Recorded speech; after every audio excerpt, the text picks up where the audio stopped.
Hi everyone, आज ये 20 नवंबर 2025 के करंट अफेयर और स्टैटिक जी के क्वेश्चन को डिस्कस करते हैं। So let's get started without any further delay. Question number 1 से स्टार्ट करते हैं। सेंटिनल-6 उपग्रह किस रॉकेट से लॉन्च किया गया है? इसका आंसर होगा Falcon 9। Falcon 9 rocket SpaceX company का है। लॉन्च स्थल की बात करते हैं तो Vandenberg space force base, California, USA से इसको लॉन्च किया गया। यह यूरोपीय संघ के कोपरनिकस अर्थ ऑब्जर्वेशन प्रोग्राम का हिस्सा है और इसका मुख्य कार्य की बात करते हैं तो समुद्र की सतह की ऊंचाई को मापता है। भारत का सबसे भारी उपग्रह का नाम क्या है? तो CMS-03 है। निसार मिशन की बात करते हैं तो इसको GSLV F-16 से लॉन्च किया गया, तो ये भी आपको ध्यान में रखना है। क्वेश्चन नंबर 2 में आ जाते हैं। भारत और ब्रिटेन का 8वां अजय वॉरियर सैन्य अभ्यास कहाँ पे शुरू हुआ है? बीकानेर महाजन फील्ड फायरिंग रेंज, राजस्थान में स्टार्ट किया गया। इस अजय वॉरियर सैन्य अभ्यास में भारत की तरफ से सिख रेजिमेंट हिस्सा ले रही है और इसकी अवधि की बात करते हैं, ये 14 दिन का अभ्यास है। भारत और ब्रिटेन के साथ अन्य अभ्यास की बात करते हैं तो कोंकण नौसेना का अभ्यास है और इंद्रधनुष वायुसेना का अभ्यास है। क्वेश्चन नंबर 3 में आ जाते हैं। ऑपरेशन सर्दर्न स्फीयर किस देश ने शुरू किया है? यूएसए, अमेरिका ने किया है। इसका उद्देश्य ड्रग तस्करी में शामिल जहाज़ों पर कार्रवाई करना। यह ऑपरेशन कैरिबियन सागर में चलाया गया है। अन्य ऑपरेशन की बात करते हैं। ऑपरेशन मिडास भ्रष्टाचार विरोध, यूक्रेन में चलाया गया है। ऑपरेशन ब्रह्मा म्यांमार में भूकंप से पीड़ित लोगों की मदद करने के लिए चलाया गया। ऑपरेशन सिंदूर ईरान में चलाया गया है। ऑपरेशन सिंदूर भारत का आतंकवाद रोधी हमला से संबंधित है। क्वेश्चन नंबर 4 में आ जाते हैं। 100% साइबर फ्रॉड रिस्पॉन्स देने वाली देश की पहली पुलिस कौन सी बन गई है? तो इसका आंसर गोवा पुलिस होगी। सभी कॉल 1930 पर 100% रिस्पॉन्स देगी। गोवा की बात करते हैं तो यह पहले पुर्तगाल के अधीन था। 1961 में ऑपरेशन विजय के तहत मुक्त कराया गया। 56वां संविधान संशोधन करके 1987 में गोवा को पूर्ण राज्य का दर्जा मिला। प्रसिद्ध पर्यटन स्थल की बात करते हैं तो दूध सागर जलप्रपात गोवा में स्थित है। क्वेश्चन नंबर 5 में आ जाते हैं। देश का पहला तेंदुआ जन्म नियंत्रण कार्यक्रम किस राज्य को मंजूर हुआ है? तो इसका आंसर महाराष्ट्र होगा। मंजूरी की बात करते हैं पर्यावरण मंत्री भूपेंद्र सिंह ने दी है। मादा तेंदुओं की नसबंदी कर मानव और वन्य जीव में संघर्ष को कम करना इसका उद्देश्य है। भारत में सबसे ज़्यादा तेंदुआ कहाँ पे पाए जाते हैं? मध्य प्रदेश में पाए जाते हैं। मेट्रो डिपो की बात करते हैं तो एशिया का सबसे बड़ा मेट्रो डिपो मुंबई में बन रहा है, ये भी आपको ध्यान में रखना है। क्वेश्चन नंबर 6 में आ जाते हैं। अंतर्राष्ट्रीय गीता महोत्सव 2025 का भागीदार राज्य और साझेदार देश कौन सा है? तो भागीदार राज्य की बात करते हैं तो मध्य प्रदेश है और साझेदार देश ब्रिटेन है। इसके आयोजन स्थल की बात करते हैं तो कुरुक्षेत्र, हरियाणा में है और यह 10वां संस्करण है। इसकी अवधि की बात करते हैं 21 दिन की अवधि का है। हरियाणा में प्रसिद्ध मेला भी लगता है, जैसे सूरज कुंड मेला फरीदाबाद में लगता है। क्वेश्चन नंबर 7 में आ जाते हैं। 16वीं वित्त आयोग की रिपोर्ट किस अवधि के लिए है? इसका आंसर 2026 से लेकर के 2031 तक है, 5 वर्ष के लिए। इसके अध्यक्ष कौन है? अरविंद पनगड़िया हैं और इसके सचिव कौन है? ऋत्विक रंजन पांडे। वित्त आयोग की गठन की बात करते हैं तो यह हमारे संविधान में अनुच्छेद 280 क्लॉज 1 में दिया गया है। इसकी रिपोर्ट की बात करते हैं तो रिपोर्ट राष्ट्रपति को प्रति वर्ष अनुच्छेद 281 के तहत सौंपी जाती है। 15वें वित्त आयोग के अध्यक्ष कौन थे? NK सिंह थे। पहले वित्त आयोग के अध्यक्ष की बात करते हैं तो KC नियोगी थे। फ्रांस का सेविलियर पुरस्कार किसे मिला है? तो इसका आंसर होगा थोटा थारानी को। यह भारतीय कला निर्देशक हैं। फ्रांस का सेविलियर पुरस्कार की बात करते हैं, यह फ्रांस का प्रतिष्ठित सांस्कृतिक सम्मान है।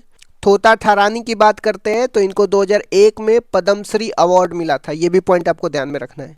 क्वेश्चन नंबर 9 में आ जाते हैं। यूनिसेफ इंडिया की नई सेलिब्रिटी एडवोकेट कौन बनी है? तो इसका आंसर होगा कृति सुरेश होगा। यह बच्चों के अधिकारों और कल्याण के लिए काम करेगी। हाल ही में हरियाणा ने शेफाली वर्मा को महिला आयोग का ब्रांड एम्बेसडर बनाया है।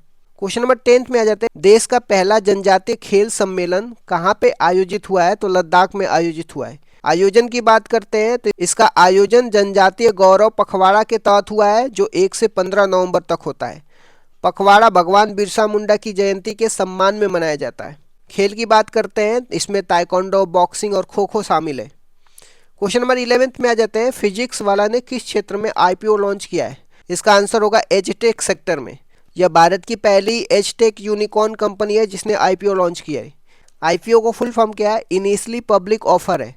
फिजिक्स वाला को एनएससी में लिस्ट किया गया है, ये भी पॉइंट ध्यान में रखना। विश्व टेस्ट चैंपियनशिप 2025 का विजेता कौन बना है? तो दक्षिण अफ्रीका बना है। विश्व टेस्ट चैंपियनशिप 2025 यह दक्षिण अफ्रीका का पहला आईसीसी खिताब है। क्वेश्चन नंबर 13 में आ जाते हैं। अंतर्राष्ट्रीय योग दिवस 10 वर्ष का राष्ट्रीय मेजबान कौन बना है? तो विशाखापट्टनम बना है। भारत में 2015 में पहला योग दिवस मनाया था। क्वेश्चन नंबर 14 में आ जाते हैं। सबसे बड़ा गति शक्ति कार्गो टर्मिनल कहाँ पे शुरू किया गया है? मानेसर हरियाणा में किया गया है।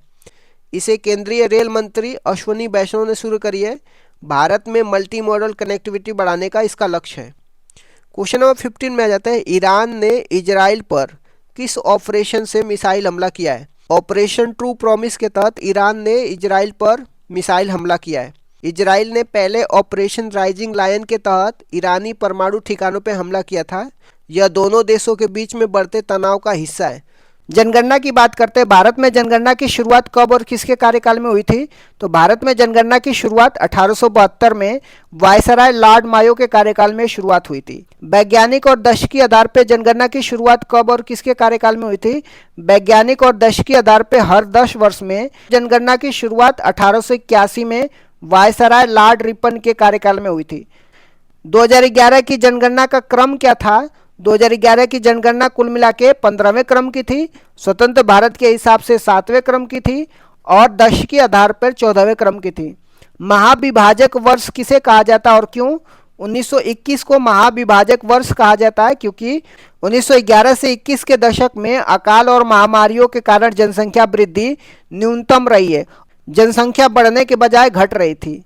2011 की जनगणना के आयुक्त और आदर्श वाक्य क्या थे? तो आयुक्त चंद्रमौली साहब थे और आदर्श वाक्य हमारी जनगणना हमारा भविष्य, आर सेंसस आर फ्यूचर है। 2011 की जनगणना के अनुसार भारत की कुल जनसंख्या दशकीय वृद्धि दर कितनी थी? कुल जनसंख्या की बात करते 121.09 करोड़ थी, जिसमें भारत चीन के बाद दूसरे स्थान पे था। दशकीय वृद्धि दर की बात करते हैं 2001 से 2011 तक 17.7% थी। सर्वाधिक और न्यूनतम जनसंख्या वाला राज्य कौन से थे? तो सर्वाधिक जनसंख्या वाला राज्य उत्तर प्रदेश जिसमें 16.51% और इसके बाद महाराष्ट्र, बिहार और पश्चिम बंगाल है। न्यूनतम जनसंख्या वाला राज्य सिक्किम है जिसमें 0.05%, इसके बाद मिजोरम और अरुणाचल प्रदेश है। सर्वाधिक और न्यूनतम दशकीय वृद्धि दर वाला राज्य कौन से थे? सर्वाधिक दशकीय वृद्धि दर वाला राज्य मेघालय है जिसका 27.9% वृद्धि दर है। न्यूनतम ऋणात्मक वृद्धि वाला नागालैंड है जिसमें -0.6% वृद्धि दर थी। यह एकमात्र राज्य था जहां जनसंख्या वृद्धि दर ऋणात्मक थी। भारत की जनसंख्या घनत्व कितना है? सर्वाधिक और न्यूनतम जनसंख्या घनत्व वाला राज्य कौन से हैं?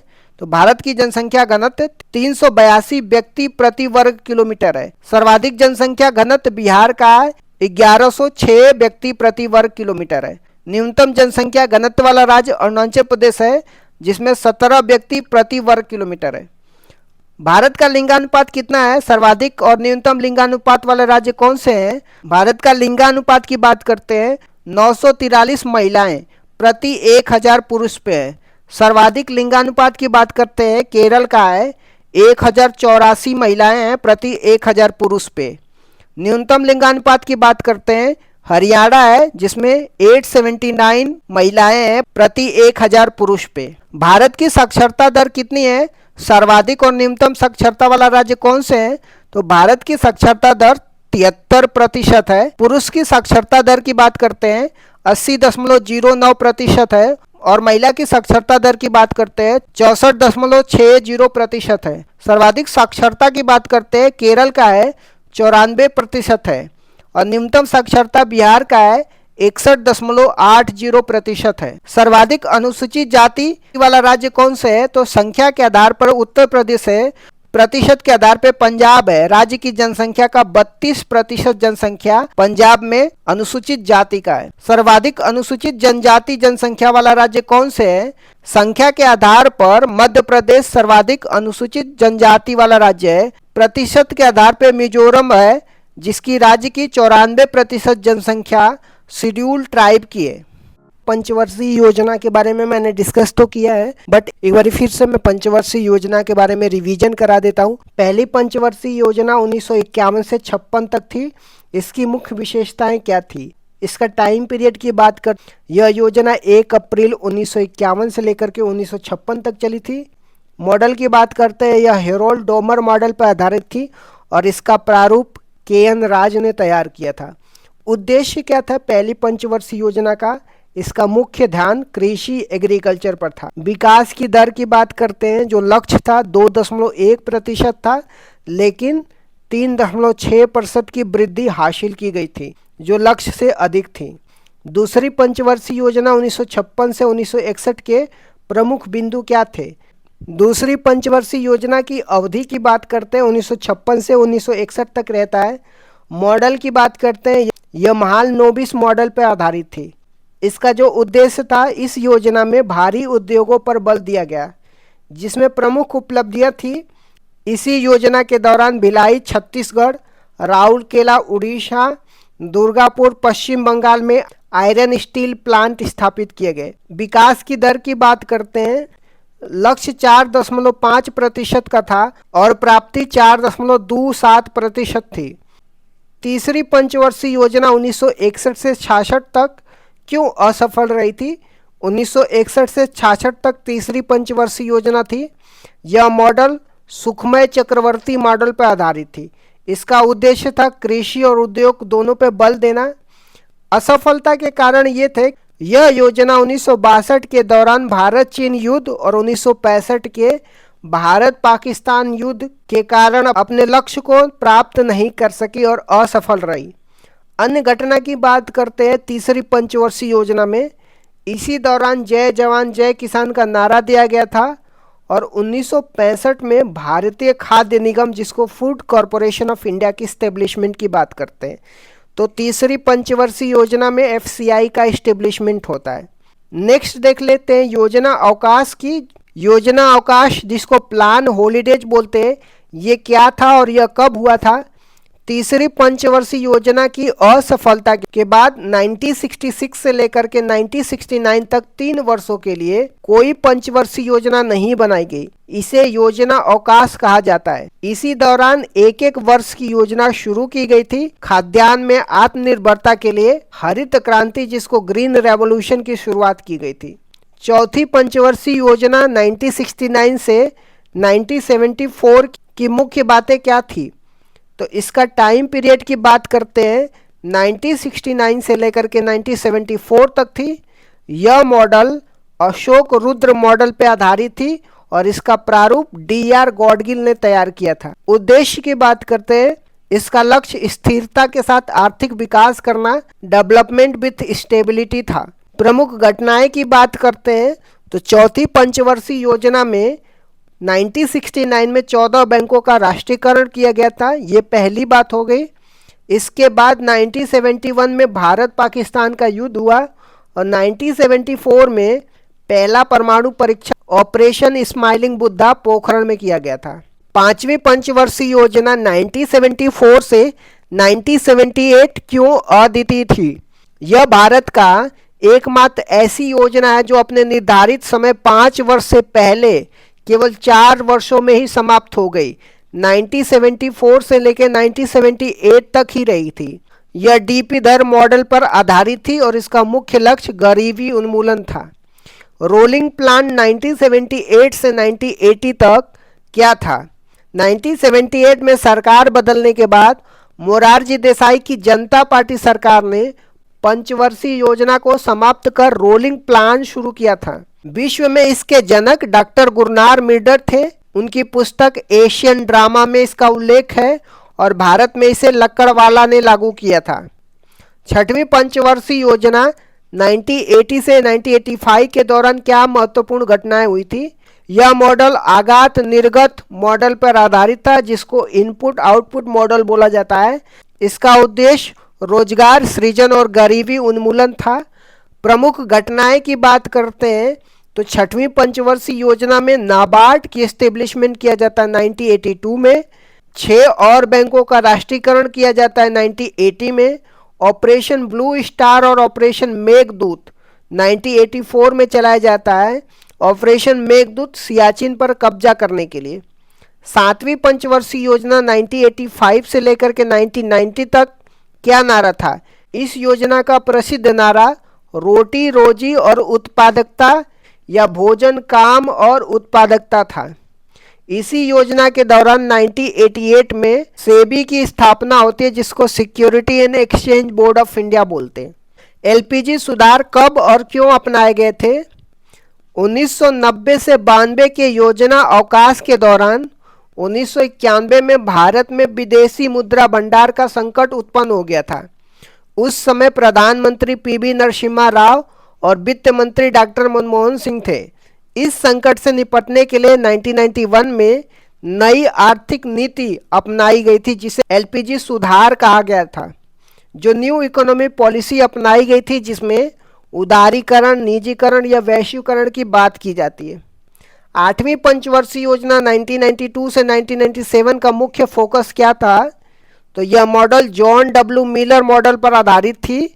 इसका मुख्य बल मानव संसाधन विकास था, जो 1990 में आए एचडीआई मानव विकास सूचांक की अवधारणा से प्रेरित था।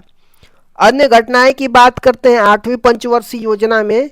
इसी दौरान 73वां और 74वां संविधान संशोधन हुआ, जो पंचायती राज और नगर निगम के लिए है। इसी समय 1 जनवरी 1995 को डब्ल्यूटीओ की स्थापना होती है, जिसको वर्ल्ड ट्रेड ऑर्गेनाइजेशन बोलते हैं। नवीं और 10वीं पंचवर्षीय योजना का मुख्य बातें क्या थी? नवीं पंचवर्षीय योजना 1997 से 2002 तक होता है। इसका लक्ष्य सामाजिक न्याय और क्षमता के साथ आर्थिक विकास था। प्रधानमंत्री ग्राम सड़क योजना 25 दिसंबर 2000 को और कारगिल युद्ध 1999 में इसी दौरान हुआ था। 10वीं पंचवर्षीय योजना 2002 से 2007 तक थी। यह भी आगात निर्गात मॉडल पर आधारित थी। नरेगा अधिनियम 2005 में आया और 2 फरवरी 2006 को लागू हुआ था। 11वीं पंचवर्षीय योजना 2007 से लेकर 2012 की विकास दर की क्या विशेषता थी? इसका लक्ष्य तीव्र और समावेशी विकास, जिसको रैपिड एंड इंक्लूसिव डेवलपमेंट था। इसमें 8% की विकास दर हासिल की गई थी, जो सभी पंचवर्षीय योजनाओं में अब तक की सबसे ज़्यादा थी। शिक्षा का अधिकार राइट टू एजुकेशन एक्ट 2009 इसी दौरान आया था। 12वीं पंचवर्षीय योजना 2012 से 2017 का लक्ष्य क्या था? यह अंतिम पंचवर्षीय योजना था, जो 2012 से 2017 तक चला था। इसका लक्ष्य तीव्र, सतत और अधिक समावेशी विकास, जिसको rapid sustainable and inclusive development था। इसमें कृषि के लिए 4% और प्रजनन दर को 2.1%, जिसको प्रतिस्थापन दर बोलते हैं, पर लाने का लक्ष्य रखा गया था। भारतीय संविधान के प्रमुख संशोधन और उसके प्रावधान के बारे में देखने वाले हैं। पहला संविधान संशोधन कब हुआ था? 1951 में हुआ था। संविधान में 9वीं अनुसूची जोड़ी गई थी, जिसका संबंध भूमि सुधार से है। अनुच्छेद 15 क्लॉज 4 भी जोड़ा गया, जो सामाजिक और शैक्षिक रूप से पिछड़े वर्गों के लिए आरक्षण का प्रावधान करता है। 7वां संविधान संशोधन 1956 में राज्य पुनर्गठन से संबंधित है। यह प्रावधान किया गया कि 2 या 2 से अधिक राज्यों के लिए एक राज्यपाल हो सकता है। इस समय भारत में 14 राज्य और 6 केंद्र शासित प्रदेश थे। फजल अली कमीशन का गठन 1953 में इसी उद्देश्य से हुआ था। 15वां संविधान संशोधन 1963 में हुआ था। हाई कोर्ट के न्यायाधीशों की सेवानिवृत्ति की आयु 60 से बढ़ाकर के 62 कर दिया गया था। 21वां संविधान संशोधन 1967 में हुआ था। इस संविधान संशोधन से संविधान की 8वीं अनुसूची में 15वीं भाषा के रूप में सिंधी भाषा को जोड़ा गया और मूल संविधान में 14 भाषाएं थी, अब जाकर के 22 भाषाएं हैं। 24वां संविधान संशोधन 1971 में हुआ था। इंदिरा गांधी के कार्यकाल में संसद को संविधान संशोधन की असीमित शक्तियां प्रदान की गई थी। हालांकि इसके बाद केशवानंद भारती केस 1973 में सुप्रीम कोर्ट ने स्पष्ट किया कि संसद की यह शक्ति असीमित नहीं है, बल्कि सीमित है और इस संविधान के मूल ढांचा को नहीं बदल सकती है। 26वां संविधान संशोधन 1971 की बात करते हैं। राजाओं को दिए जाने वाला प्रीवी पर्स को समाप्त कर दिया गया, जो देशी रियासतों के एकीकरण के बदले में दी जाने वाली एक बड़ी राशि थी। 36वां संविधान संशोधन 1975 में सिक्किम को भारत का पूर्ण राज्य बनाया गया और ये भारत का 22वां राज्य सिक्किम बन के आया था। 42वां संविधान संशोधन 1976 की बात करते हैं। इसे मिनी कॉन्स्टिट्यूशन या लघु संविधान कहा जाता है। 42वां संविधान में प्रस्तावना में संशोधन किया जिसमें समाजवाद, पंथ निरपेक्ष, अखंडता शब्द जोड़े गए और प्रस्तावना में अब तक ये एकमात्र संशोधन है। 42वां संविधान संशोधन में फंडामेंटल ड्यूटी जोड़ी गई थी, जो भाग 4A में अनुच्छेद 51A को जोड़ा गया था, जिसमें मौलिक कर्तव्य शामिल थे। यह सरदार स्वर्ण सिंह समिति की सिफारिश पे फंडामेंटल ड्यूटी, जिसको मौलिक कर्तव्य बोलते हैं, इसको जोड़ा गया था। 42वां संविधान संशोधन में राज्य सूची से समवर्ती सूची में विषयों को हस्तांतरण किया गया, जिसमें 5 विषय वन, वन्य जीव, मापतोल, न्याय प्रशासन और शिक्षा को राज्य सूची से समवर्ती सूची में स्थानांतरित किया गया। नए अनुच्छेद आर्टिकल 39A जो निःशुल्क कानूनी सहायता की बात करता है, आर्टिकल 48A जो पर्यावरण संरक्षण की बात किया जाता है, ये भी 42वां संविधान संशोधन में जोड़ा जाता है। 44वां संविधान संशोधन 1978 की बात करते हैं। ये मोरारजी देसाई के कार्यकाल में हुआ था। इसमें संपत्ति के अधिकार में बदलाव किए जाते हैं। संपत्ति के अधिकार को मौलिक अधिकार की सूची से हटा करके इसे कानूनी अधिकार, जिसको लीगल राइट बनाया गया, जो अब अनुच्छेद 300A में है। पहले इसमें आर्टिकल 30 पहले संपत्ति का अधिकार आर्टिकल 31, पहले संपत्ति का अधिकार अनुच्छेद 31 में था। राष्ट्रीय आपातकाल, नेशनल इमरजेंसी की बात करते हैं। इसमें राष्ट्रीय आपातकाल के लिए आंतरिक अशांति के स्थान पे सशस्त्र विद्रोह शब्द का प्रयोग किया गया। राष्ट्रीय आपातकाल लगने के लिए कैबिनेट की लिखित अनुमति को अनिवार्य किया गया। संविधान में कैबिनेट शब्द की पहली बार उल्लेख इसी संशोधन में हुआ था। आ जाते हैं 52वां संविधान संशोधन की बात करते हैं, जो 1985 में हुआ था। राजीव गांधी के कार्यकाल में दल बदल विरोधी कानून आया था, जिसको एंटी डिफेक्शन लॉ बोलते हैं। संविधान में 10वीं सूची जोड़ी गई, जिसका उद्देश्य दल बदल को रोकना था। आ जाते हैं 61वें संविधान संशोधन, जो 1989 में हुआ था। यह राजीव गांधी के कार्यकाल में मतदान की आयु 21 वर्ष से घटा करके 18 वर्ष कर दी गई थी। अब आ जाते हैं 73वां संविधान संशोधन 1992 में। पंचायती राज व्यवस्था या ग्रामीण स्थानीय स्वशासन से संबंधित है।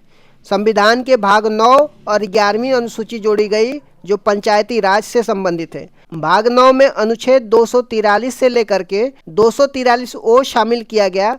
24 अप्रैल 1993 से इसको लागू किया गया। 74वां संविधान संशोधन 1992 की बात करते हैं। ये शहरी स्थानीय स्वशासन की बात करता है, जिसमें नगर पालिका, नगर निकाय से संबंधित है। संविधान में भाग 9A और 12वीं अनुसूची जोड़ी गई। 12वीं अनुसूची में टोटल 18 विषय हैं। आ जाते हैं 86वें संविधान संशोधन 2002 की बात करते हैं। 6 से 14 वर्ष के बच्चों के लिए अनिवार्य और मुफ्त शिक्षा का प्रावधान किया गया। अनुच्छेद 21A जोड़ा गया, जिसके तहत शिक्षा का अधिकार एक मौलिक अधिकार बन गया। अनुच्छेद 51A क्लॉज के रूप में 11वां मौलिक कर्तव्य भी जोड़ा गया था। आ जाते हैं 89वां संविधान संशोधन 2003 की बात करते हैं। अनुच्छेद 338A को जोड़ा गया, जिसमें राष्ट्रीय अनुसूचित जनजाति आयोग, जिसको national commission for scheduled tribe का उल्लेख है। अनुच्छेद 338 में राष्ट्रीय अनुसूचित जाति का उल्लेख किया गया है। 91वां संविधान संशोधन 2003 की बात करते हैं। मंत्रिपरिषद के आकार को सीमित किया गया। इसके अनुसार कुल लोकसभा सदस्यों के 15% से अधिक मंत्री नहीं हो सकते। आ जाते हैं 92वां संविधान संशोधन 2003 की बात करते हैं। 8वीं अनुसूची में 4 भाषाएं जोड़ी जाती है, जो बोडो, डोंगरी, संथाली और मैथिली होती है। 97वां संविधान संशोधन 2011 में सहकारी समिति से संबंधित है। संविधान के भाग 9B अनुच्छेद 43B और अनुच्छेद 19 क्लॉज 1 क्लॉज C में सहकारी समिति शब्द जोड़ा गया। 99वां संविधान संशोधन 2014 की बात करते हैं। यह एक ऐसा संविधान संशोधन था जिसमें सुप्रीम कोर्ट ने असंवैधानिक करार दिया था। यह राष्ट्रीय न्यायिक नियुक्ति, जिसको नेशनल जुडिशरी अपॉइंटमेंट कमीशन के निर्माण की बात करता है, जिसका उद्देश्य कॉलेजियम पद्धति को बदलना था। आ जाते हैं 100वां संविधान संशोधन 2015 की बात करते हैं। भारत और बांग्लादेश के बीच में 3 बीघा कॉरिडोर जमीन के आदान प्रदान से संबंधित है। 101वां संविधान संशोधन 2016 की बात करते हैं, जिसमें जीएसटी, जिसको गुड्स एंड सर्विस टैक्स बोलते हैं, इससे संबंधित है। यह 1 जुलाई 2017 को लागू हुआ। विजय केलकर समिति के सिफारिश पर यह आया था। संविधान में अनुच्छेद 246A जीएसटी का उल्लेख है और अनुच्छेद 279A जो जीएसटी काउंसिल का उल्लेख, जिसका प्रमुख भारत के वित्त मंत्री होता है, ये सब जोड़ा गया। 102वां संविधान संशोधन 2018 की बात करते हैं। इसमें आर्टिकल 338 बी जोड़ा गया, जिसमें राष्ट्रीय पिछड़ा वर्ग आयोग की बात करता है। इसमें यह निर्धारित किया गया कि कौन सी जाति पिछड़ा वर्ग में आएगी और यह अधिकार केंद्र सरकार का होगा। आ जाते हैं 103वां संविधान संशोधन 2019 की, जो आर्थिक रूप से कमजोर वर्ग, जिसको इकोनॉमिकली वीकर सेक्शन बोलते हैं, 10% आरक्षण की बात किया जाता है। संविधान में अनुच्छेद 15 क्लॉज 6 संस्थाओं में प्रवेश के लिए आरक्षण और अनुच्छेद 16 क्लॉज 6 सरकारी नौकरियों में आरक्षण की बात किया जाता है। आ जाते हैं 104वां संविधान संशोधन 2019 की, जिसमें लोकसभा और विधानसभा में एंग्लो इंडियन के लिए आरक्षित सीटों को समाप्त कर दिया गया। अनुसूचित जाति अनुसूचित जनजाति के लिए आरक्षण को 10 साल के लिए क्या कर दिया गया, बढ़ा दिया गया है। आ जाते हैं 105वां संविधान संशोधन 2021 की। यह 102वें संविधान संशोधन में संशोधन करता है। यह राज्य सरकारों को यह अधिकार देता है कि वो अपनी स्वयं की राज्य सूची में शामिल की जाने वाली पिछड़े वर्गों की जातियों की पहचान कर सके, जो शक्ति 102वें संविधान संशोधन में केंद्र के पास दी गई थी। राष्ट्रपति ने 18 अगस्त 2021 को इस पर हस्ताक्षर कर दिया था। आ जाते हैं 106वां संविधान संशोधन 2023 की। इसे नारी शक्ति वंदनम अधिनियम के नाम से भी जाना जाता है। यह 128वां विधेयक था। इसका उद्देश्य लोकसभा और विधानसभा में महिलाओं को 33% आरक्षण प्रदान करना है। इसे अर्जुन मेघवाल ने पेश किया था और राष्ट्रपति ने इसे 28 सितंबर 2023 को सहमति दे दी थी। यह अगला परिसीमन 2026 के बाद लागू होने वाले चुनाव में लागू होगा। आ जाते हैं 129वां संविधान संशोधन विधेयक की। ये संविधान संशोधन विधेयक है जो प्रस्तावित किया गया है। भारत का नवीनतम विधेयक है। जो यह वन नेशन वन इलेक्शन की बात किया जाता है, जो एक राष्ट्र एक चुनाव से संबंधित है। यह रामनाथ कोविंद कमेटी की सिफारिश पर पेश किया गया था।